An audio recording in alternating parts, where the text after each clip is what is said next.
বন্ধুসকল, জীৱনত কাৰোবাক কষ্ট দিয়াৰ আগত এবাৰ ভাবি চাব, নিজক কষ্ট দিলে কেনেকুৱা লাগে। মনত ৰাখিব, কাৰোবাক কষ্ট দি বেছি দিন সুখত থাকিব নোৱাৰি।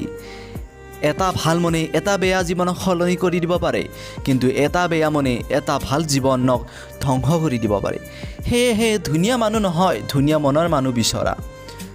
সপোনবোৰে কেতিয়াও বেইমানি নকৰে, বেইমানি কৰে কেৱল সপোন দেখুওৱা মানুহবোৰেহে। হাঁহি থাকিলে মানুহ চঞ্চল নহয়, হয়তো তাৰ আঁৰত লুকাই থাকে একোটা হৃদয় ভঙা কাহিনী। তেওঁলোকে চোন আমাৰ খবৰ নলয়, আমিনো কিয় ল'ম? এনেকৈহে হৈ যায় আত্মীয় সম্পৰ্কবোৰ। অতীতৰ দাগবোৰ মুচিব পৰা যায় যদিহে বৰ্তমান কাষত থকা মানুহজন সন্মান, যত্ন আৰু মৰম দিব পাৰে। অহংকাৰী নহবা, কিন্তু সেইবোৰ মানুহৰ পৰা সদায় আঁতৰত থাকিবা, যিয়ে তোমাক গুৰুত্ব নিদিয়ে, যিয়ে তোমাক সন্মান নকৰে, যিয়ে তোমাক মিছা কথা কয়, যিয়ে তোমাক প্ৰয়োজনত মনত পেলায়, যিয়ে তোমাক সৰু কৰি ৰাখিব বিচাৰে। সম্বন্ধবোৰ শ্ৰদ্ধা সহকাৰে দুহাতেৰে আঁকোৱালি ল'বা।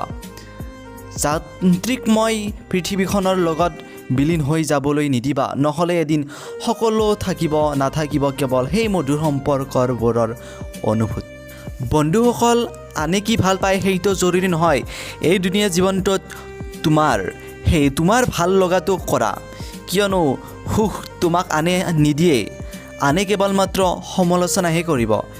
নিজৰ সুখবোৰ আনৰ আগত কেতিয়াও প্ৰকাশ কৰিব নালাগে, কাৰণ উপৰি সকলোৱে সান্তনা দিব, ভিতৰি খিলখিলে হাঁহিব। হেৰাই যোৱা সূৰ্যক 12 ঘণ্টাৰ পিছত উভতি পোৱা যায়, কিন্তু হেৰাই যোৱা বিশ্বাসক চিৰজীৱন অপেক্ষা কৰিলেও উভতি পোৱা নাযায়। ধন্যবাদ বন্ধুসকল।